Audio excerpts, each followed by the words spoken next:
El nuevo Código Procesal Penal peruano acoge el modelo acusatorio adversarial o americano denominado por algunos, que ya ha sido considerado en los nuevos códigos en Argentina, Colombia, Costa Rica, El Salvador, Guatemala, Venezuela, Ecuador y Chile. Y será la doctora María del Rosario Garza Alejandro, juez primero de juicio oral penal del Estado de Nuevo León en México, quien nos dará a conocer sobre la implementación del sistema acusatorio penal en México, una transición con responsabilidad. Bien, entonces recibimos a la doctora María del Rosario Garza Alejandro, juez primero de juicio oral penal, quien viene desde México. Un fuerte y caluroso aplauso para la doctora María del Rosario Garza Alejandro.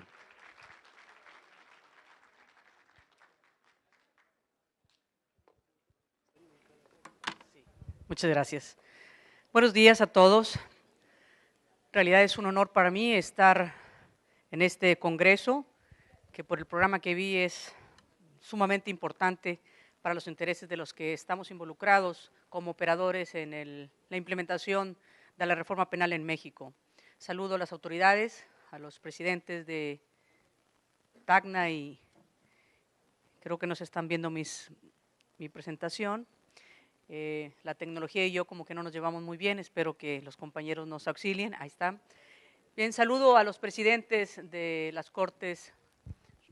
Superiores de Justicia de Tacna y Moquegua, en especial a todos los que hicieron posible la realización de este congreso. Estoy seguro que todos los que hemos venido nos llevaremos gratas experiencias para poder resolver algunos conflictos que estamos viviendo en la implementación. Todos los países de Latinoamérica que estamos viviendo la transformación a un sistema acusatorio penal, sin duda estamos viviendo conflictos y tendremos aquí soluciones que escucharemos de todos los expositores.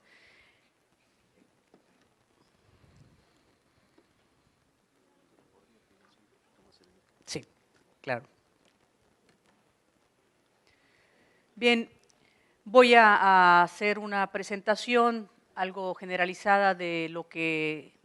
se ha llevado a cabo en el país de México, pero muy en especial del Estado de Nuevo León, que es de donde yo provengo. El Estado de Nuevo León es un estado que está al norte del país de México, con frontera con Estados Unidos, y fue el estado pionero quien inició un sistema de juicios orales, como le llamamos coloquialmente, que no tenía todos los principios de un sistema acusatorio, pero ya tenía un gran avance de este. México, para darles a conocer el por qué se llevó a cabo de esta manera la implementación en el país, es un país, una república federal, está constituido por 32 estados, incluyendo un distrito federal, y por ello pues contamos con una legislación federal y una estatal por cada una de estas entidades federativas, que esto lo vuelve un tanto más complejo para ponernos de acuerdo tantas entidades federativas en la implementación. Bien, les decía que Nuevo León fue el estado pionero.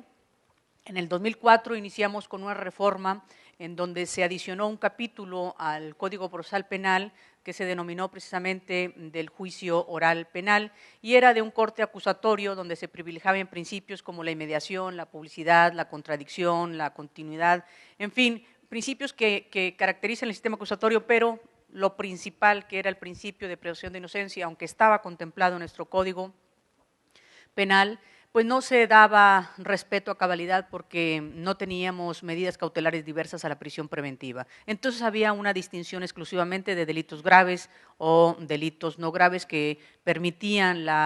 enfrentar el proceso en libertad bajo una fianza que era una caución económica. En Nuevo León se tomó esta decisión porque hubo un consenso de las instituciones, una voluntad política para hacer este cambio, en donde oportunamente se aprovechó que el Ejecutivo, Legislativo, Judicial estaban de acuerdo en realizar este cambio importante, que finalmente fue el que vino a provocar que otros estados hicieran lo propio, empezaron con reformas, como fue el estado de Chihuahua, Oaxaca y otros más, y que fueron reformas que se realizaron mucho antes de la reforma principal a la Constitución federal del país, es decir, a la Carta Magna del país México, que esto vino a desembocar hasta el 2008. Junio del 2008 fue cuando se realizó la reforma constitucional que ordenó la implementación del sistema acusatorio penal. En esta primera parte del desarrollo de la implementación, que fue en Nuevo León, se vieron involucradas las instituciones,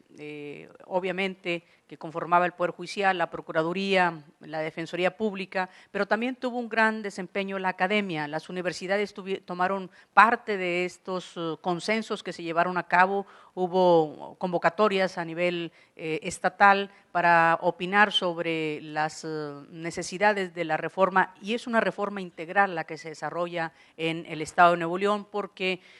en el 2004 empezamos con la oralidad en el sistema penal, pero en el 2006 también la tuvimos en familiar, en justicia familiar y en justicia civil,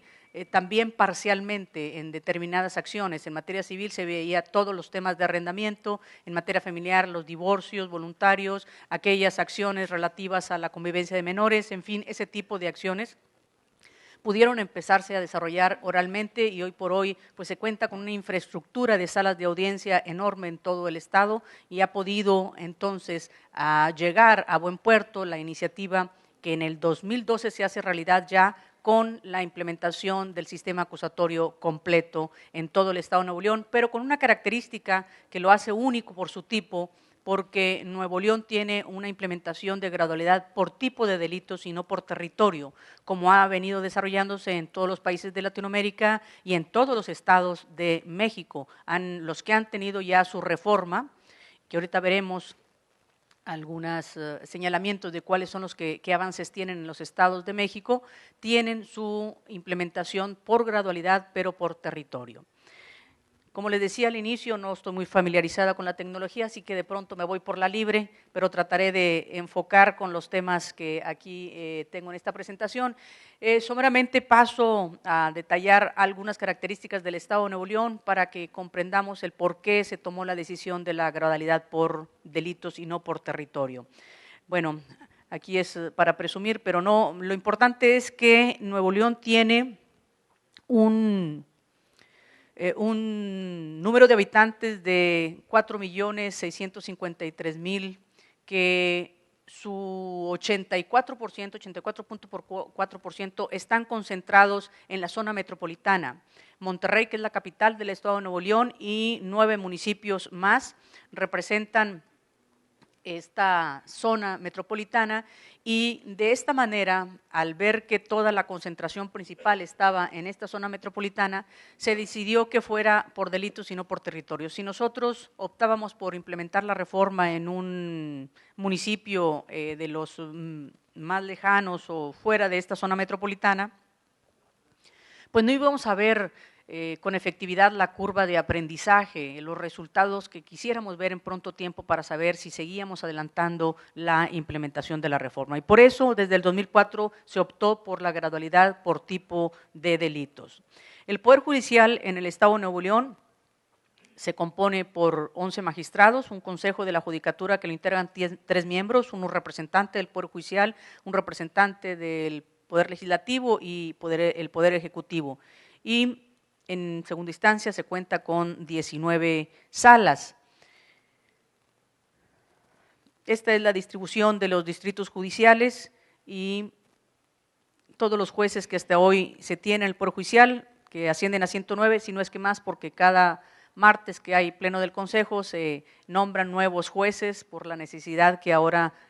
requiere el sistema acusatorio penal y los avances que tiene en este tema Nuevo León. Bien,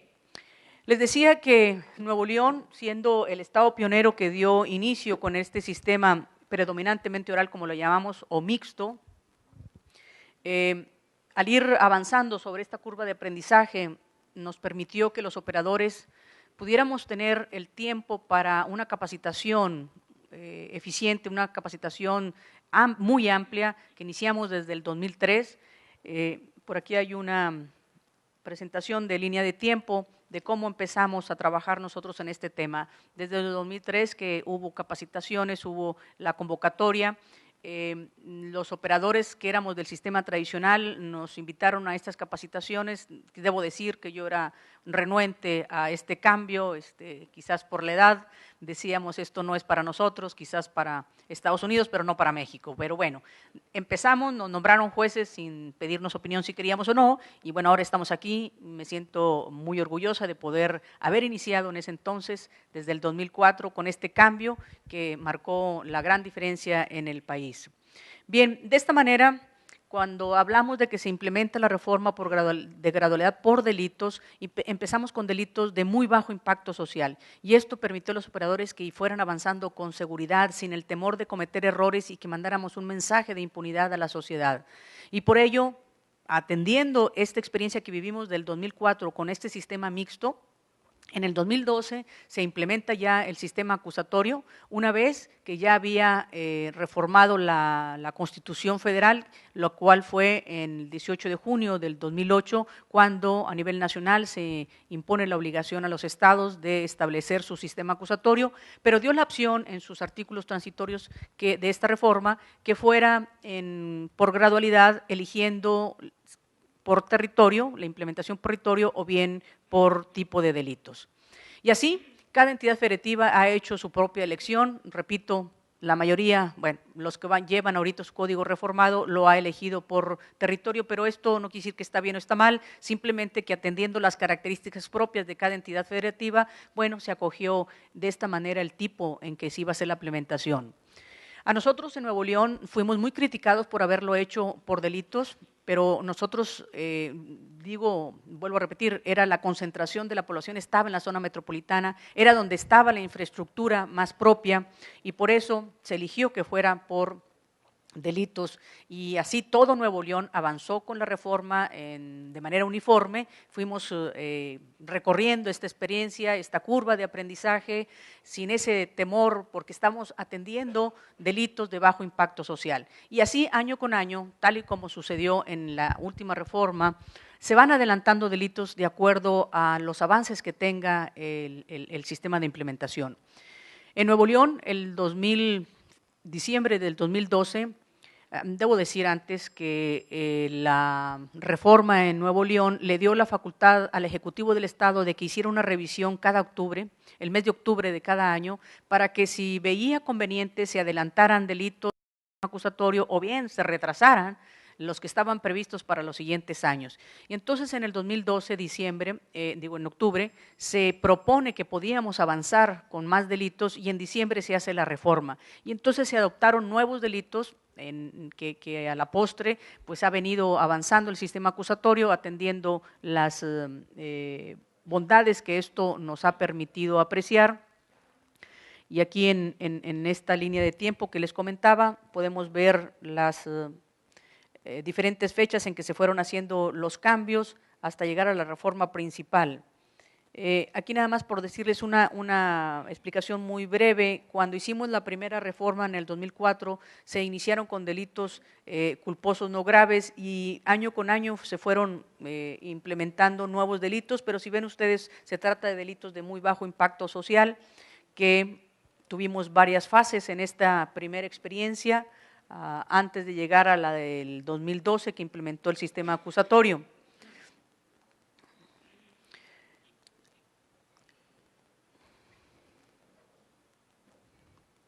En la parte final, en la barra en color verde, aquí vemos donde se hace esta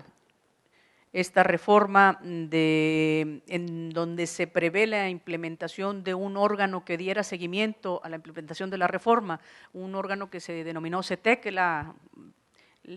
en Nuevo León se llamó SIJUPE, que es el similar a CETEC a nivel nacional. La Secretaría Técnica a nivel nacional es el órgano implementador de la reforma de todo el país, y en Nuevo León se le llamó SIJUPE, que es también ese organismo encargado del seguimiento de la implementación de la reforma y que ha sido, en el caso de Nuevo León, líder para poder tomar decisiones. Ha involucrado a todos los organismos, a todos los operadores que necesariamente tienen que estar en estas decisiones, y el consenso que han levantado cada semana que nos reúnen, dando a conocer los problemas que estamos viviendo el día a día, pues nos ha permitido avanzar con una responsabilidad como la que hasta ahorita hemos podido apreciar.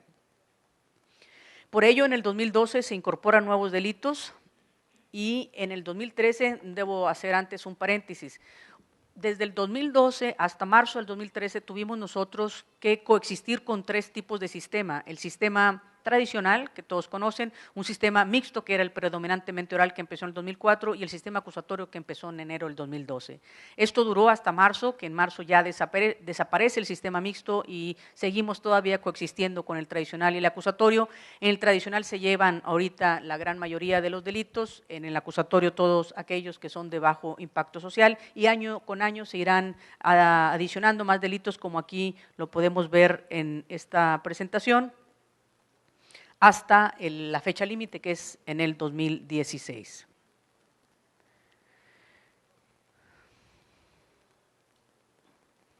Esto es lo que les comentaba,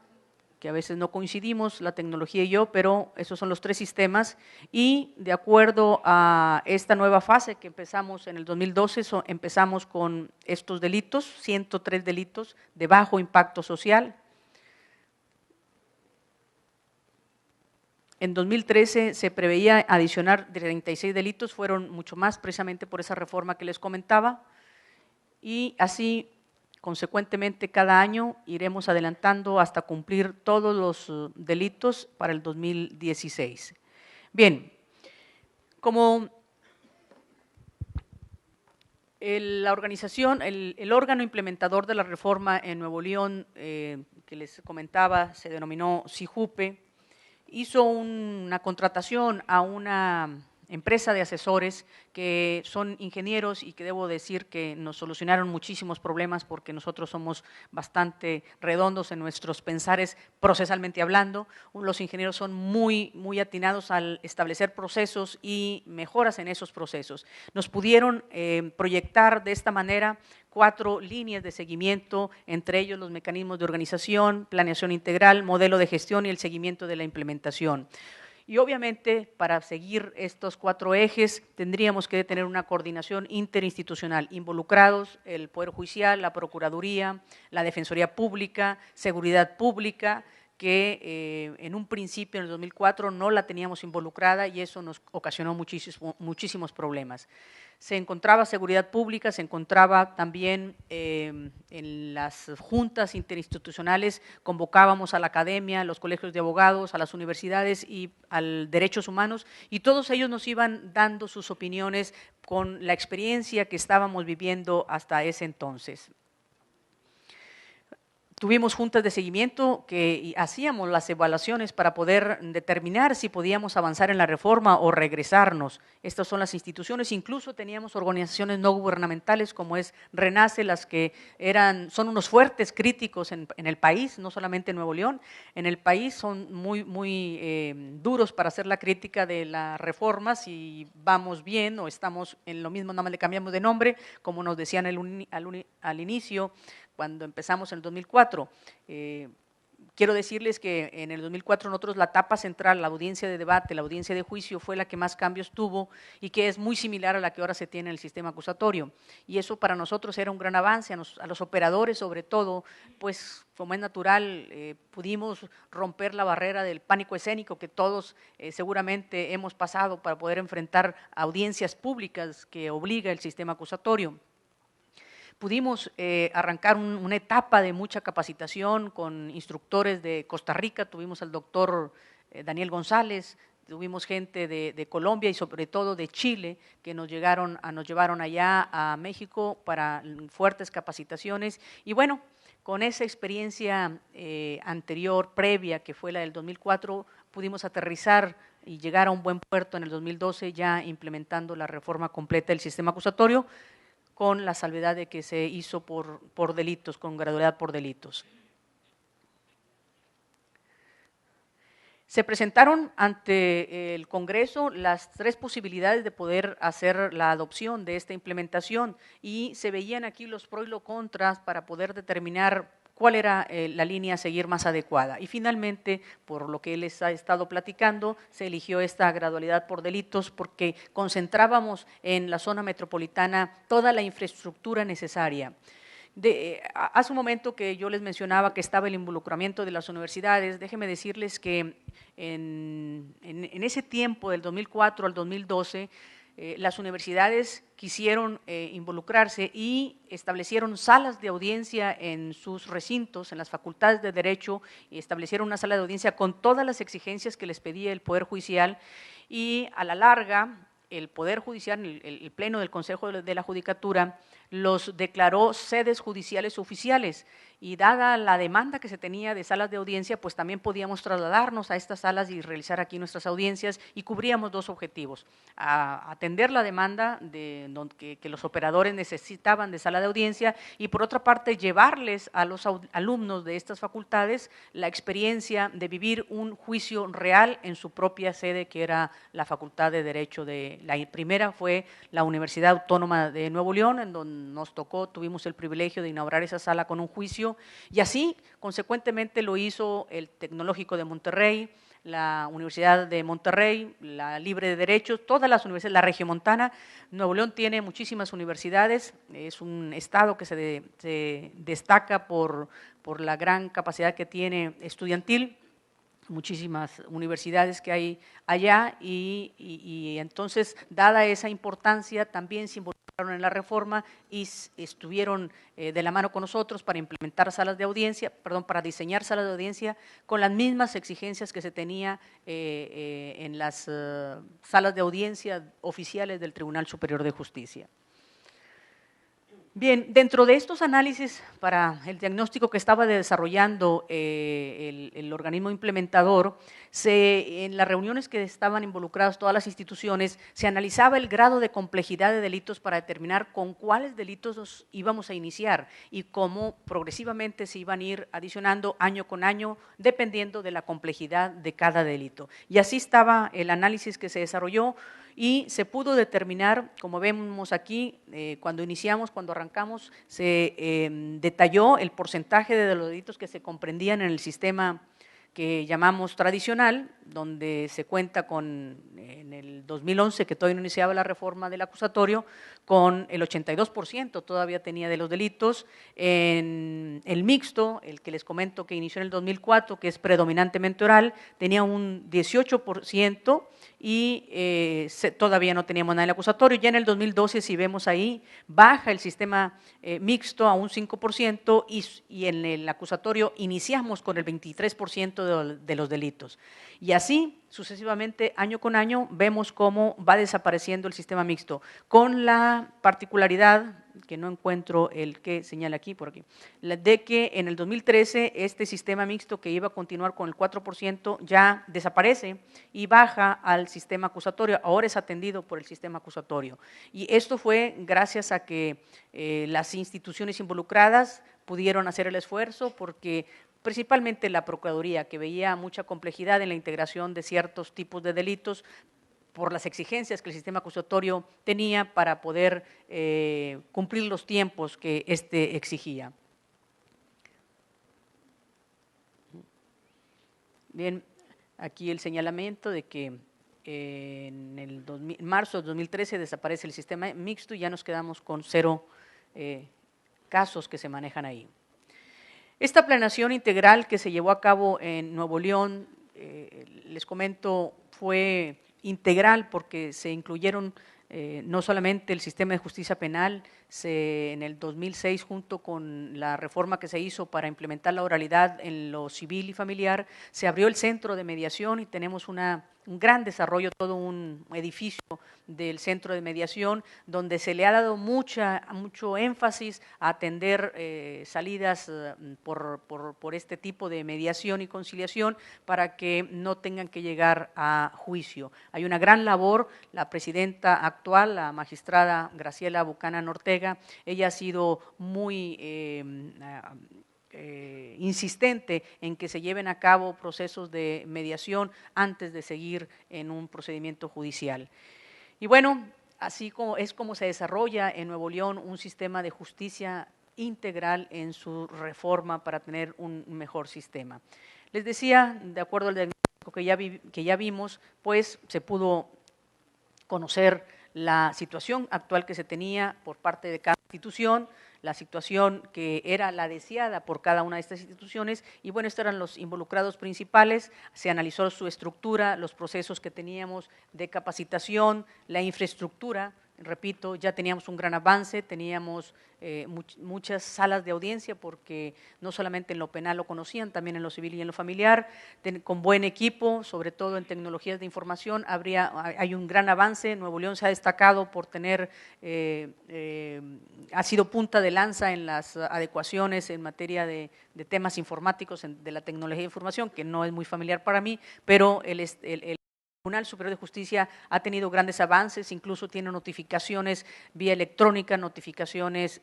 por mensajes telefónicos, tiene su página abierta donde los litigantes con un código pueden entrar a ver su expediente, o sea, está todo el expediente electrónico en materia civil, familiar y mercantil, aparece todo el expediente completo electrónicamente. En lo penal también se tiene el expediente electrónico, pero no tienen acceso a él, sino eso tiene que ser presencial. Se publican los acuerdos que pueda haber, pero no tienen acceso a ellos. Sí, en materia civil, penal, perdón, familiar y mercantil, los litigantes pueden accesar a sus expedientes directamente de cualquier computadora que esté, de cualquier parte del mundo. La base que tiene, la plataforma que tiene el Poder Judicial en su portal es bastante innovadora y permite todo esto. Y bueno, atendiendo ese avance tecnológico y evaluando los que tenían las otras instituciones, se pudo también diseñar una metodología, un sistema de gestión que pudiera atender el nuevo sistema acusatorio a través de estos mecanismos. Bueno, todo esto es parte del diagnóstico que se realizó. Aquí incluso hay el tipo de cursos en las capacitaciones que se llevaban a cabo y todos los involucrados con el personal que estaba incluido en las fechas y demás. En realidad fue un diagnóstico bastante amplio, incluyendo el plan de inversión que requería para la implementación de la reforma en aquel entonces. Debo hacer énfasis que quizás estas cantidades se les haga pocas para la implementación, porque otros países hemos visto que ha requerido de una gran inversión. Estamos hablando de solamente el estado de Nuevo León, es uno de los 32 estados del país México, del cual estamos hablando, y sobre todo que para este entonces ya tenía un gran avance en la infraestructura debido al sistema que se implementó desde 2004. Bien. Bueno, toda esta es parte del modelo de gestión que se fue implementando. Les decía que los ingenieros son muy prácticos y desarrollaron todo un libro de procesos con claves y prácticamente aquí plasmaron el contenido del Código Procesal Penal. Procesos en donde plasmaban en flujos de trabajo detallados con métodos de operación y administración de este nuevo sistema y fuimos de esta manera incorporando buenas prácticas porque cada uno de estos colores representaba el involucramiento de una de las instituciones. Creo que más adelante por aquí aparecen, bueno, se los debo, pero el color que marcaba cada una de las figuras en el proceso era el señalamiento de que era el Poder Judicial, la Procuraduría, Defensoría, Seguridad Pública, en fin, eso iba marcando quién era el encargado de definir esa etapa del proceso penal. Y bueno, esto nos facilitó mucho para tener un traje a la medida con el sistema de gestión que se estaba manejando, con un diseño que fuera amigable y de fácil consulta y bueno, en donde están involucradas todas las instituciones, porque todas apoyaron el cómo llevar a cabo este modelo de gestión interinstitucional. Hoy por hoy se cuenta con una plataforma en donde el Ministerio Público a través de los medios electrónicos o vía telefónica, bueno, por vía electrónica a través de correos, puede solicitar la celebración de una audiencia y dependiendo del tipo se realizó una tabla que marcaba los tiempos de cómo acordar la celebración de esa audiencia dependiendo de su tipo. Si era un control de detención, en forma inmediata se contestaba y se ponía la hora en que se iba a celebrar esa audiencia y en qué sala de audiencia. Hoy por hoy se cuenta con 8 jueces de control, que son los jueces de control de garantías que conocen en los sistemas de por acá. Tenemos un solo tribunal colegiado que son integrados por 3 jueces de juicio oral, al cual yo pertenezco. Hoy por hoy estoy coexistiendo con 2 sistemas, el mixto y el acusatorio. Soy juez unipersonal en el sistema mixto, también de juicio oral, y integrante del tribunal colegiado para resolver los casos del sistema acusatorio. Como cualquier país hemos tenido muchos problemas al ir en esta curva de aprendizaje y para eso seguimos haciendo estas reuniones interinstitucionales que nos permiten poder tomar decisiones. Y les planteo una así rapidito porque ya nos pasaron la tarjeta, es amarilla, ¿verdad? Todavía no es la roja. Para a lo mejor aquí podamos resolver, que creo que eso venimos. Esto fue un pasaje, son 30 minutos, no alcanzamos a ver todo, pero uno de los problemas que nos enfrentamos es que en México, al momento de que se detiene una persona y se le lleva ante el juez, ya sea detención en flagrancia o por orden de aprehensión, se tiene que resolver mediante una resolución que le denominamos de plazo constitucional, la situación jurídica del imputado y que esto es en 72 horas o su duplicación si así lo solicita el imputado. Bueno, esta decisión que tiene que tomar el juez en el sistema tradicional le llamamos auto de formar prisión, en el acusatorio es el auto de vinculación a proceso, que ningún país lo tiene, nosotros lo tuvimos que dejar ahí porque así lo estimó el constituyente federal. Y bueno, esto nos ha ocasionado problemas en el tema de competencia. Hay casos que se consignan al juez tradicional y él dice, por los hechos aquí plasmados, constituyen un delito que es conocido por el sistema acusatorio, no por el tradicional. Por lo tanto, se inhibe y lo manda para allá, pero una vez que ya dictó este auto de formar prisión, que tiene requisitos diferentes en su dictado a los que se engloban en el dictado de la autovinculación o proceso. Entonces el juez de control decía, bueno, ¿y ahora qué hago con ese auto de formar prisión? Es la nada, lo desaparezco y le digo, bueno, ahora estás en el acusatorio y vamos a empezar de cero y corren de nueva cuenta las 72 horas. No era posible. Entonces ese es uno de los problemas que estamos enfrentando, si es la nada jurídica y empezamos de cero o qué es lo que se hace. Ahorita estamos, ahora sí que como innovando las resoluciones, un juez de control lo recibe y dice, bueno, pues a partir de hoy aplico el sistema acusatorio y sí tienes entonces la posibilidad de gozar de una medida cautelar diversa a la prisión preventiva y la aplica, pero no desaparece ese auto de formar prisión. Ustedes saben, en México tenemos el amparo, el juicio de amparo, que revisa las decisiones si así lo pide el agraviado en sus garantías individuales. Si lo pide, puede revisar las decisiones del juez del fuero común, como es en este caso, cuando se van al amparo contra una decisión de un juez de control que había dicho que continuaba el proceso con ese auto de forma de prisión, él ordenó que no, que en virtud de que el que había conocido inicialmente era incompetente, lo que tenía que dictar es un auto de libertad. Y en todo caso que la Procuraduría no se equivocara y consignara ante el juez competente. Y bueno, eso nos ha traído una serie de problemas. Otro tema, que por cierto fue una reforma para ampliar las garantías del imputado, la detención debe ser inmediata. Esa definición de inmediato lo va a definir el propio juez que conoce de la causa. Si transcurrieron 2 horas y para él le parecen que son injustificadas para haberlo tenido detenido sin traerlo ante un tribunal, va a dictar la decisión de no control de detención, que no fue adecuadamente. Pero bien pueden pasar 8 horas, pero si se justifica que esas 8 horas son justificables para haber llevado hasta ese entonces ante una autoridad judicial a un imputado, pues el juez tendrá la facultad de decisión. Pero bueno, a lo que voy es de haber tenido un plazo de hasta 60 horas, se cambió a que fuera en forma inmediata la presentación de todo imputado ante una autoridad judicial. Entre otras cosas, hemos tenido muchísimas